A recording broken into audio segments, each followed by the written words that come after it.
آج یہاں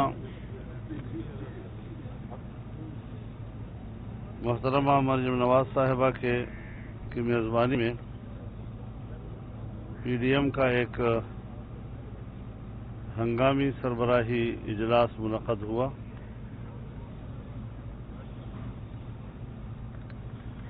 اس میں کچھ چیزیں جو اس بات کی ضرورت محسوس کی جا رہی تھی کہ وضاحت کے ساتھ قوم کے سامنے پیش کی جائیں، اور اگر کوئی کسی پہلو میں ابہام ہے تو اسے دور کر دیا جائے۔ تو اس حوالے سے پہلی بات یہ ہے کہ 31 دسمبر تک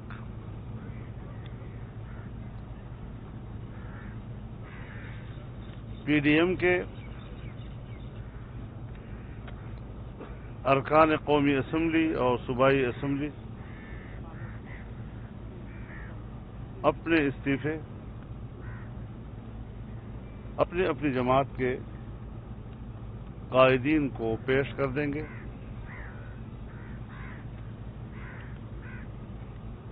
آج ہم حکومت کو واضح کر دینا چاہتے ہیں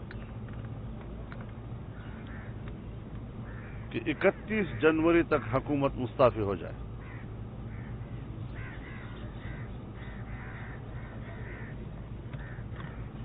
اگر 31 جنوری تک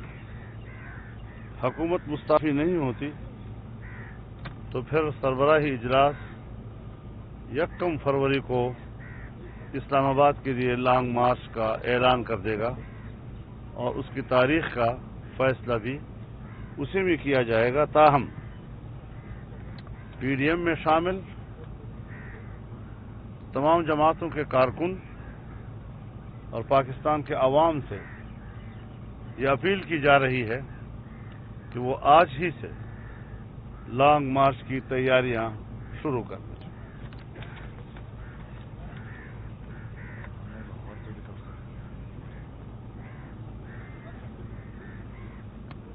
کل جو انتہائی تاریخی اور فقید المثال اجتماع یہاں لاہور میں مینار پاکستان پر منعقد ہوا، اس میں جہاں پاکستان ڈیموکریٹک موومنٹ کے اساسی مقاصد کا اعلان کیا گیا، انہی بنیادی اساسی مقاصد کے تسلسل میں آج پی ڈی ایم کے تمام سربراہان نے ایک تفصیلی اعلامیے پر بھی دستخط کر دیے ہیں۔ وہ اعلامیہ آپ کے حوالے کر دیا جائے گا۔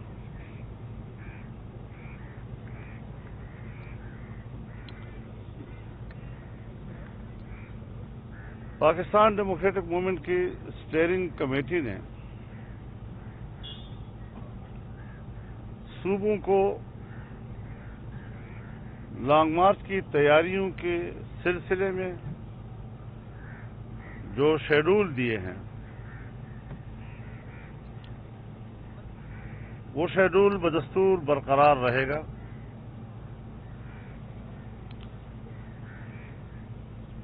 مرکزی عہدیداران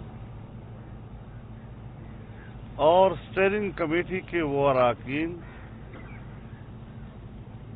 جن جن صوبوں سے تعلق رکھتے ہیں،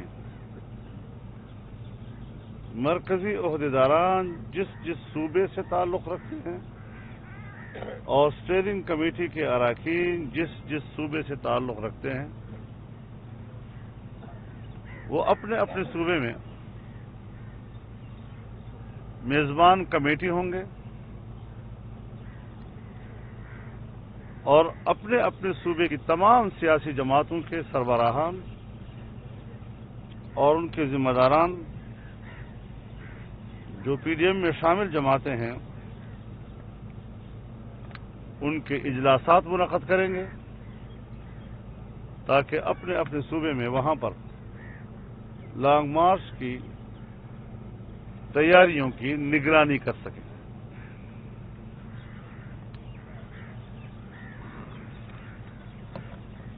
ساتھ ہی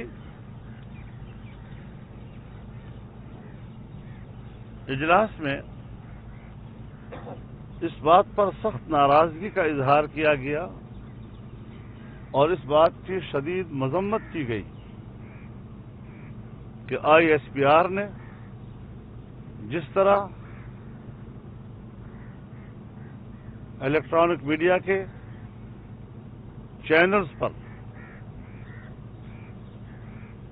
جلسے کے خلاف منفی پروپیگنڈے کے لیے دباؤ ڈالا، مختلف اینکرز پر دباؤ ڈالا، ہم سمجھتے ہیں کہ ہم تو میڈیا کی آزادی کی جنگ لڑ رہے ہیں، ہم تو میڈیا کی آزادی کی جنگ میں میڈیا کے ساتھ شانہ بشانہ کھڑے ہیں، لیکن حکمران اور آمرانہ ذہنیت کے حامل لوگ وہ میڈیا کو جانبدار بنا رہے ہیں، وہ میڈیا کو اپنے گھر کی لونڈی بنانے کی کوشش کر رہے ہیں۔ ہم نے اس سازش کو مل کر ناکام بنانا ہے اور ایک قومی سطح کا ایک بڑا ایونٹ جو لاہور میں منعقد ہوا، جسے اس طرح تاریخ یاد کرے گی جس طرح 1940 کے اس مقام پر اجتماع کو تاریخ یاد کرتی ہے، اس کو منفی انداز کے ساتھ اپنے ہی ملک کے عوام کے سامنے پیش کرنا انتہائی گھٹیا کردار ہے اور ہم اس کی پرزور مذمت کرتے ہیں۔ یہ آج کے اس میٹنگ کا اعلامیہ تھا۔ آپ نے اسمبلی فلور پر کہا تھا کہ نواز شریف کی جائیدادوں کا، بنگلوں کا ہم کو حساب دیں، نواز شریف کے خلاف جنگ میں آپ نے کہا تھا نواز شریف ضیاء اللہ کا بیٹا ہے، آپ نے کہا تھا کہ نواز جو زرداری اور عمران بھائی بھائی ہیں جو ان کو ووٹ دے گا، کیا یہ سوالات یہ وہ سوالات ہیں، تمام اختلافات کو بلا کر ایک کر دیا اور آپ کو پی ایم جیسے خوبصورت گلدستے میں پرو دیا؟ یہ وہ سوال ہے جو سوشل میڈیا کے اوپر اس کے پیچھے خاص گروپ کار فرما ہوتے ہیں اور یہ گھسے پٹے سوالات جو ہیں وہ اب مر چکے ہیں۔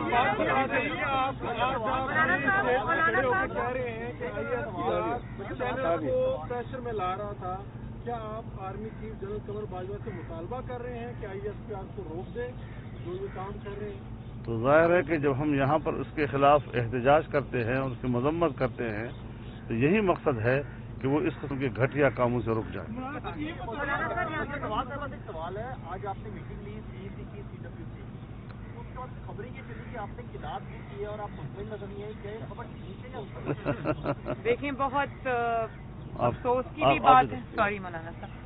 بہت افسوس کی بھی بات ہے اور بطور پاکستانی میرے لیے بہت فکر انگیز بات ہے کہ جس بات کا سرے سے وجود ہی نہیں، آپ نے وہ جھوٹی بات چند چینلز نے چلائی اور میں آج ان چینلز کا نام ابھی نہیں لے رہی، میں ان کو وقت دے رہی ہوں کہ وہ اس قسم کے پروپیگنڈا سے باز آ جائیں۔ میں نے وہ میری ویڈیو بھی ہے، آن ریکارڈ ہے، میں نے دونوں ہاتھوں سے اپنی پارٹی کو، اپنی لاہور کی قیادت کو، لاہور کے MNAs کو، لاہور کے MPs کو دونوں ہاتھوں سے سلام کیا، ان کی ایفرٹس کو اپریشیٹ کیا، ان کی ایفرٹس کو ایکنالج کیا، انہوں نے دن رات ایک کیا اور یہ جلسے سے پہلے بھی جس طرح سے وہ ریلیز میری ہوئی ہیں ماشاءاللہ لاہور کے چپے چپے میں پورے پاکستان نے دیکھا ہے وہ۔ اور دوسری بات یہ کہ جس طرح کا کل ماشاءاللہ وہاں پر جلسہ تھا، میں نے بلکہ یہ ضرور بات میں نے کہی تھی کہ مجھے اس بات کا گلہ ہے آپ سے کہ آپ نے جلسہ گاہ چھوٹی رکھی اور چھوٹے ہونے کے وجہ سے لوگوں کو باہر پل پہ کھڑے ہو کے خطاب سننا پڑا، باہر جو سڑکیں تھیں وہ جام ہو گئیں، ٹریفک گزر نہیں سکی، ہمارے جو بہت سارے ایک جلسہ گاہ کے اندر ہو رہا تھا، ایک جلسہ گاہ کے پیچھے ہو رہا تھا، وہ لوگ جلسہ گاہ میں نہیں آ سکے، ایک جلسہ سڑکوں پہ ہو رہا تھا۔ تو میں شاید خاقان عباسی صاحب کوئی گھنٹہ تاخیر سے پہنچے